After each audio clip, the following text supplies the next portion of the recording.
നമസ്കാരം. കഴിഞ്ഞ 10-40 വർഷത്തെ മാധ്യമ പ്രവർത്തനത്തിനിടയിൽ ആദ്യമായിട്ടാണ് ഒരു മുഖ്യമന്ത്രി കടലിനെക്കുറിച്ച് ഇത്രയധികം വാചാലനാകുന്നത്. ശൈലകമ്പി ആരംഭിക്കുന്നു.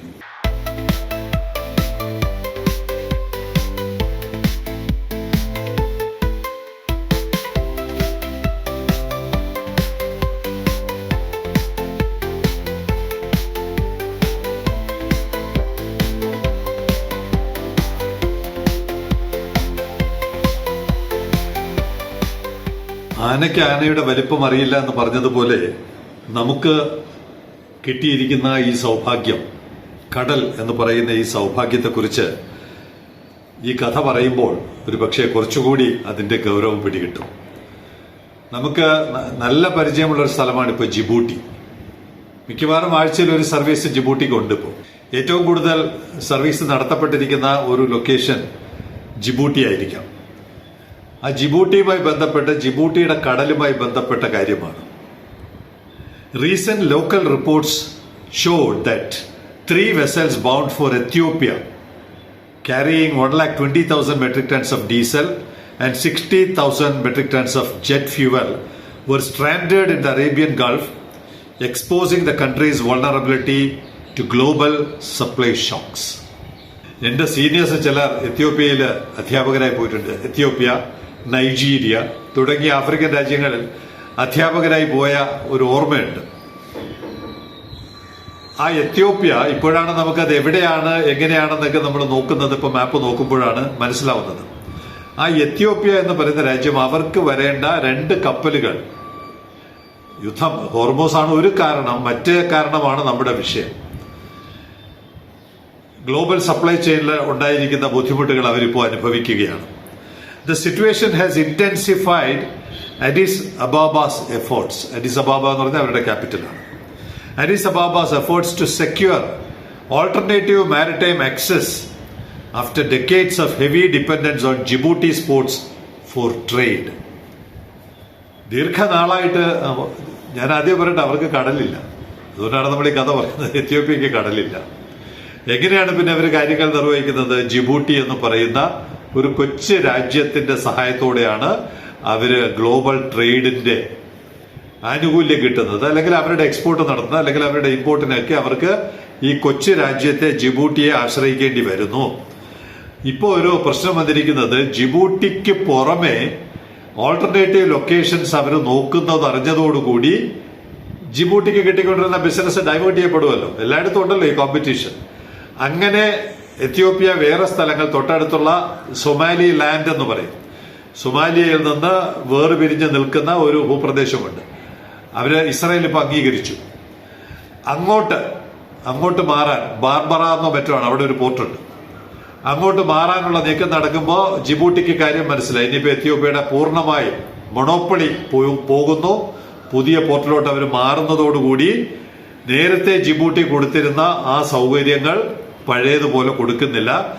അതാണ് 2 കപ്പലുകൾ പുറംകടലിൽ കിടക്കാനുള്ള ഒരു കാരണം എന്നത് നമ്മൾ ഈ വരികൾക്കിടയിലൂടെ വായിച്ചെടുക്കണം.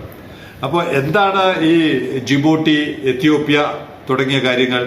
എത്യോപ്യ എന്ന് പറഞ്ഞാൽ പോപ്പുലേഷൻ 13.5 കോടിയാണ്. 13.5 കോടി എന്ന് പറയുമ്പോൾ ജനങ്ങൾ ഏകദേശം കേരളം, കർണാടക, തമിഴ്നാട് ഇത്രയും അടങ്ങുന്ന ഒരു ജനവിഭാഗം എന്ന് പറഞ്ഞാൽ 13, അതൊരു വലിയ ലാൻഡ് മാസാണ്. 13.5 കോടി ജനങ്ങളുണ്ട്. അവർക്ക് കടലില്ല. കടലില്ലെങ്കിൽ പിന്നെ ഈ 13.5 കോടി ജനങ്ങൾ ഉൽപ്പാദിപ്പിക്കുന്നത് എങ്ങനെ കയറ്റിവിടും?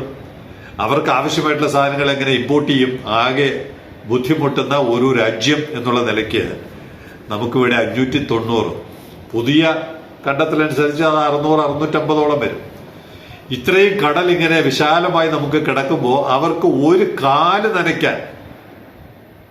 നനയ്ക്കാനുള്ള കടൽ പോലും ഇല്ലാത്ത എത്യോപ്യ അവരുടെ കഥ, അവരുടെ പ്രശ്നങ്ങൾ അവർ പറയുകയാണ്. നമ്മൾ പറഞ്ഞ കാര്യം തന്നെ ജിബൂട്ടി പറയുകയാണ്. Djibouti has expressed concerns over Ethiopia's ambitions, rejecting Ethiopia's proposal to grant it direct access to a Red Sea port. ജിബൂട്ടിയുടെ പോർട്ട് വഴി ഇപ്പൊ നൽകുന്നത് മാറി അവർക്ക് സ്വന്തമായിട്ട്, എത്യോപ്യക്ക് സ്വന്തമായിട്ടൊരു പോർട്ട് ജിബൂട്ടിയിൽ പണിത് നൽകണമെന്നുള്ള ആവശ്യം ജിബൂട്ടി നിരാകരിക്കുകയാണ്. അങ്ങനെ സ്വതന്ത്രമായി റെഡ് സീയിലോട്ട് ഒരു വാതായനം തരാൻ തയ്യാറല്ല. നിങ്ങൾക്ക് വേണമെങ്കിൽ ഞങ്ങളുടെ പോർട്ട് ഉപയോഗിക്കാം, ഞങ്ങളുടെ പോർട്ടിൽ അതിനുള്ള എല്ലാ സൗകര്യങ്ങളും ചെയ്തു തരും എന്നതിനപ്പുറമുള്ള ഒരു പരമാധികാരിയായിട്ട് എത്യോപ്യയ്ക്ക് ജിബൂട്ടിയിൽ പ്രവർത്തിക്കാൻ കഴിയില്ല എന്നുള്ളിടത്ത് പിന്തുണയുമായി തൊട്ടപ്പുറത്തുള്ള ഈജിപ്റ്റ്, സൊമാലിയ, എരിത്രിയ സകലരും ജിബൂട്ടിയെ പിന്തുണയ്ക്കുകയാണ് എത്യോപ്യക്കെതിരെ. അപ്പൊ അങ്ങനെ ഒരു കടലില്ലാത്തതിന്റെ വിഷമം എത്യോപ്യ നല്ലവണ്ണം അനുഭവിക്കുന്നുണ്ട്. Ethiopia's quest for port access is driven by its need for economic growth. അടിയറ സിമ്പൽ. സാമ്പത്തിക വളർച്ച വേണമെന്നുണ്ടെങ്കിൽ കടൽ വേണം. ലോകം മുഴുവനുമായി ബന്ധപ്പെട്ടാലേ സാമ്പത്തിക വളർച്ച ഉണ്ടാവുകയുള്ളൂ. ഇത് മനസ്സിലാകാത്തത് നമ്മൾ മാത്രമാണ്. ഏറ്റവും ഒടുവിൽ നമ്മുടെ ബഹുമാനപ്പെട്ട മുഖ്യമന്ത്രിക്ക് കാര്യം കത്തി. അദ്ദേഹം കയറിയ അന്ന് മുതൽ, അല്ലെങ്കിൽ അതിനു മുമ്പ് തന്നെ അദ്ദേഹം പറഞ്ഞു തുടങ്ങുന്നത് നമ്മുടെ കടലുകളെ കുറിച്ച്, തുറമുഖങ്ങളെ കുറിച്ച്, കോസ്റ്റൽ ഷിപ്പിങ്ങിനെ കുറിച്ച്.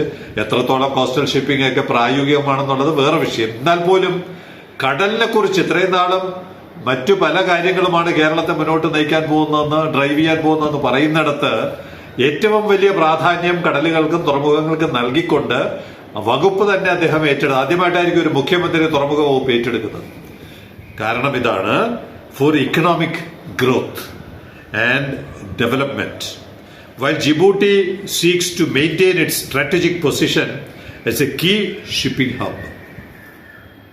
ജിബൂട്ടിക്ക് അവരുടെ ഹബ്, അവരുടെ പ്രധാനപ്പെട്ട മേഖല അവർക്ക് കൈവിടാൻ പറ്റില്ല. അതേസമയത്ത് എത്യോപ്യയ്ക്ക് ഒരു മേൽക്കൈ ആവശ്യമുണ്ട്. ഇത് രണ്ടും കൂടി ചേരുന്ന സംഘർഷമാണ് അവിടെ ഒരു പുതിയ ഗൾഫ് സംഘർഷമായി രൂപപ്പെടുന്നത്.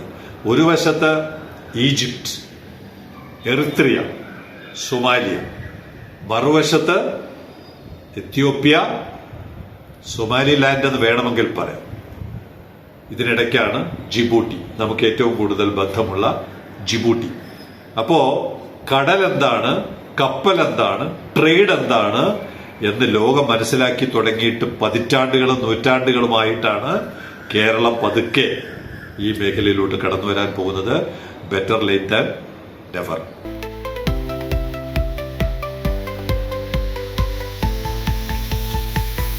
ഇന്നലത്തെ ട്രെയിൻ കഥയ്ക്ക് ഒരു വാൽക്കഷണമുണ്ട്. ഞാൻ ഇന്നലെ പറഞ്ഞിരുന്നല്ലോ, ഈ നമ്മുടെ തുരങ്ക വാതയെക്കുറിച്ചൊരു സംശയം ഒരാളോട് ചോദിച്ചിട്ട് എനിക്ക് ഇന്നലെ പ്രസന്റേഷൻ എടുക്കുന്നവർ മറുപടി കിട്ടില്ല. ഇന്ന് പ്രസന്റേഷൻ കിട്ടി. എന്റെ ചോദ്യം എന്തായിരുന്നു? Is it possible to add one more line in future through the tunnel? നമ്മളിപ്പോൾ പണിയാൻ പോകുന്ന ഈ ടണലിൽ ഭാവിയിൽ 100% വേണ്ടി വരും. ഇപ്പൊ ആർക്കെങ്കിലും സംശയമുണ്ടെങ്കിൽ നമ്മളൊരു ചാൻസ് ഇട്ടുകൊണ്ട് ചോദിക്കുന്നു എന്നുള്ള രീതിയിൽ ഞാൻ ചോദിച്ചു, ഭാവിയിൽ ഇത് പറ്റുമോ? ഒരു ലൈൻ കൂടി കൊണ്ടുപോകാൻ പറ്റുമോ? No, you need to build another tunnel. അടിയറ സിമ്പൽ. ഒരു ടണൽ പണിത് വെച്ചു, ഇനി ഒരു ലൈൻ വേണമെന്നുണ്ടെങ്കിൽ ഈ എക്സസൈസ് മുഴുവൻ ആവർത്തിക്കണം.